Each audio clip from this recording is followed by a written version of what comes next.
Before the GTO invented the muscle car formula.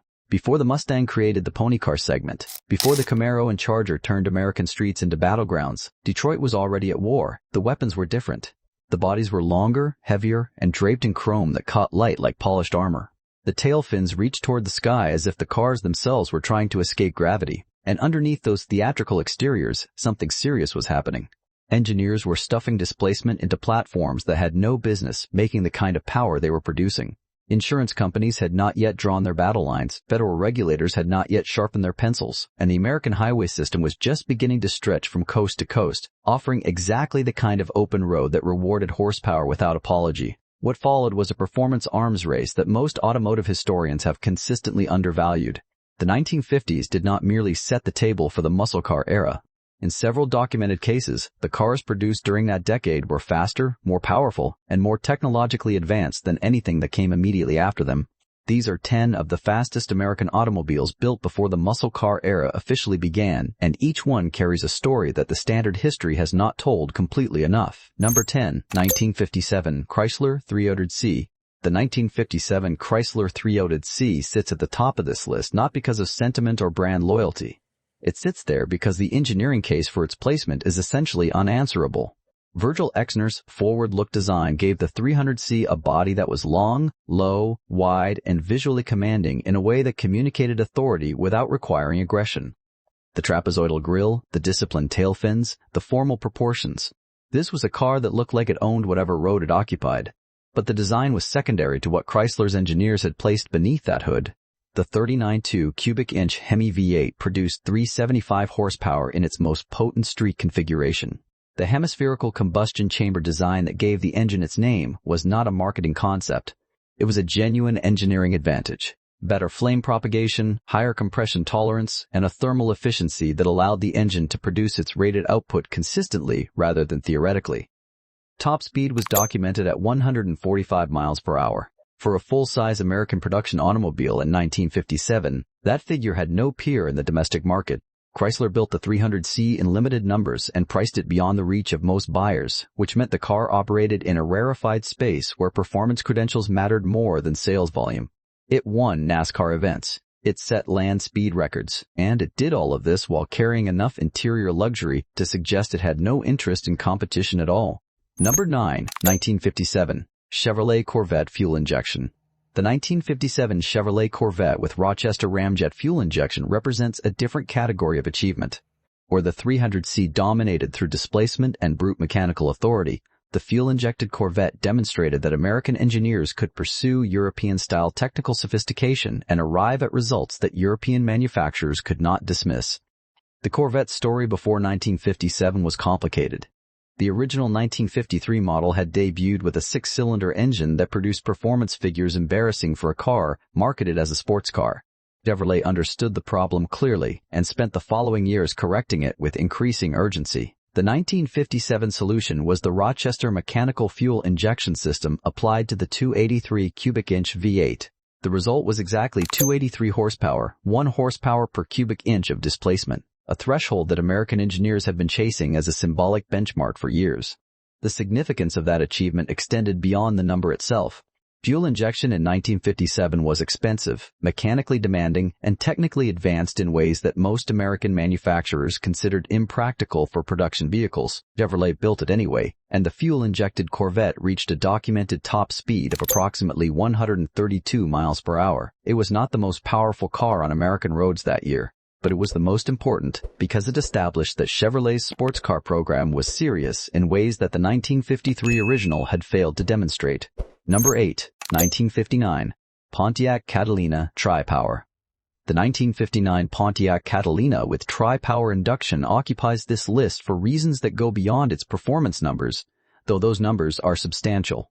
Pontiac's engineering team under Simone Knudsen had been methodically rebuilding the division's performance identity throughout the late 1950s, and the Catalina with a 389 cubic inch V8 fed by 3.2-barrel carburetors represented the fullest expression of that program in the decade's final year.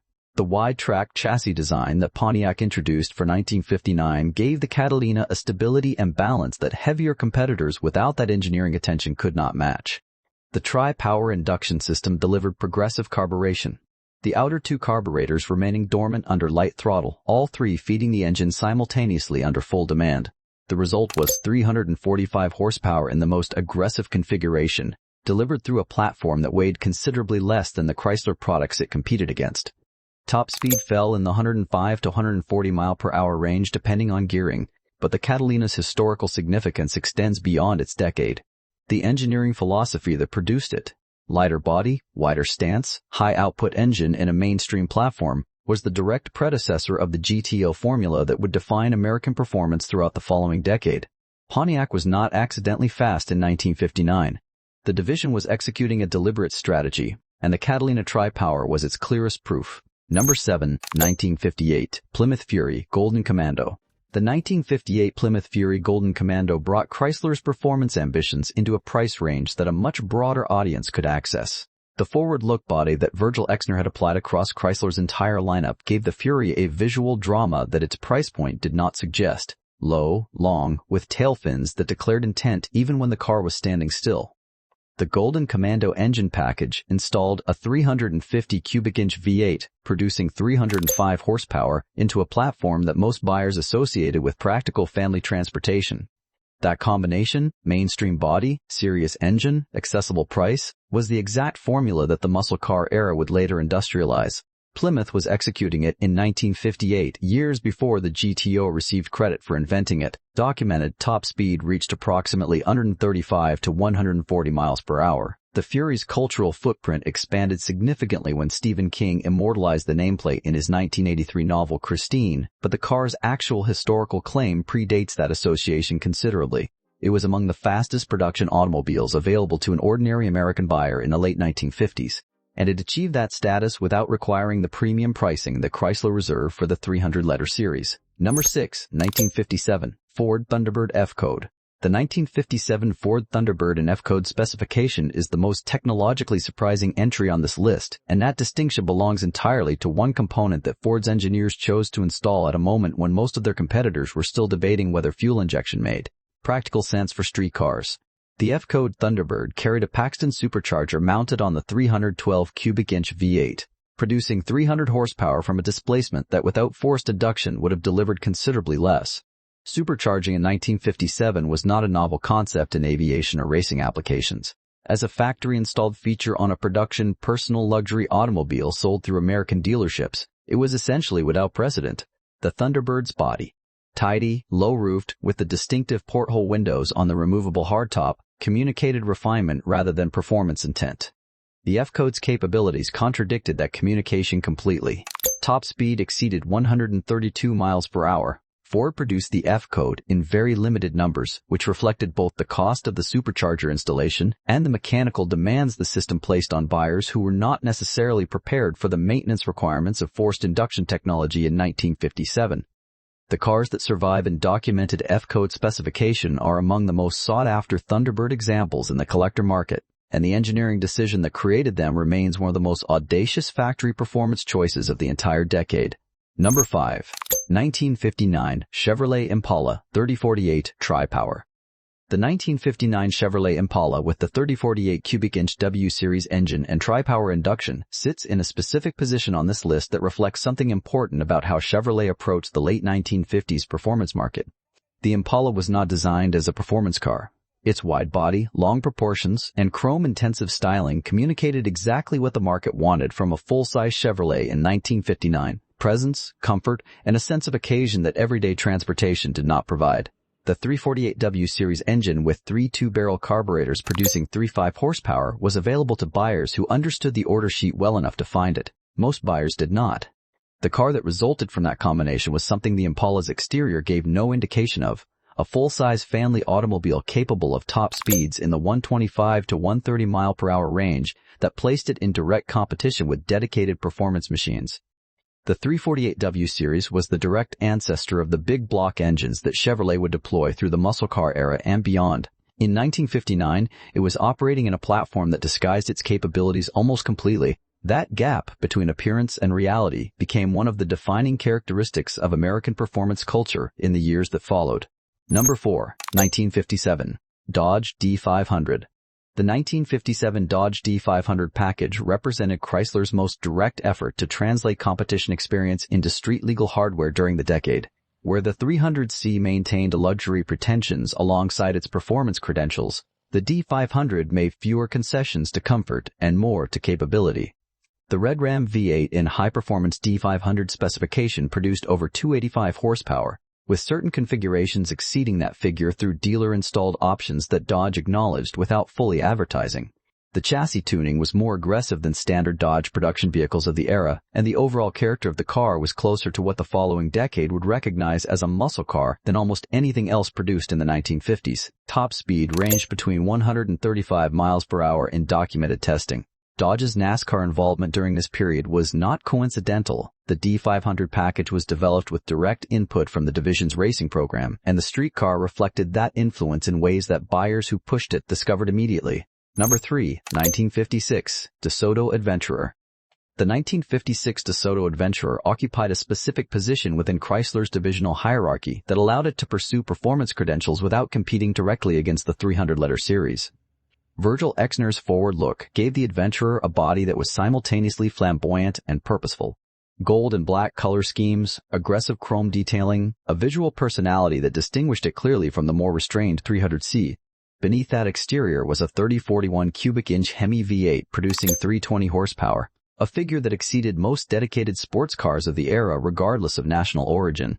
Top speed reached approximately 135 miles per hour. The Adventurer's significance in Chrysler's performance history has been consistently understated, partly because the 300-letter series absorbed most of the division's performance attention, and partly because DeSoto itself disappeared from the market in 1961, leaving the Adventurer without the institutional support that sustained other nameplates through the transition to the muscle car era. Number 2, 1957 Oldsmobile Super 88 J2. The 1957 Oldsmobile Super 88 with the J2 Tri-Power package closes this list with a historical claim that deserves considerably more recognition than it typically receives. Oldsmobile's Rocket V8 had established the template for the post-war American performance engine when it debuted in 1949. High compression, overhead valves, genuine horsepower from a displacement that was not excessive by the standards of the era.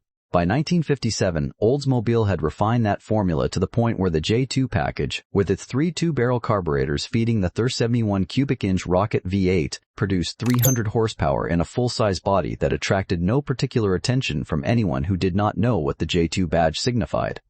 Top speed reached approximately 120 miles per hour. The J2 package was used in NASCAR competition during this period, and the track results confirmed what the street numbers suggested. Oldsmobile was operating at a performance level that its conservative, comfort-oriented image did not communicate. Number 1, 1957 Pontiac Bonneville fuel injection. The 1957 Pontiac Bonneville with Rochester fuel injection completes this group as the decade's most expensive and most technically ambitious production Pontiac. The Rochester fuel injection system applied to the 347 cubic inch V8 produced 310 horsepower and demonstrated that Pontiac's engineering ambitions extended beyond cubic inches and carburetor count. Top speed reached approximately 105 miles per hour.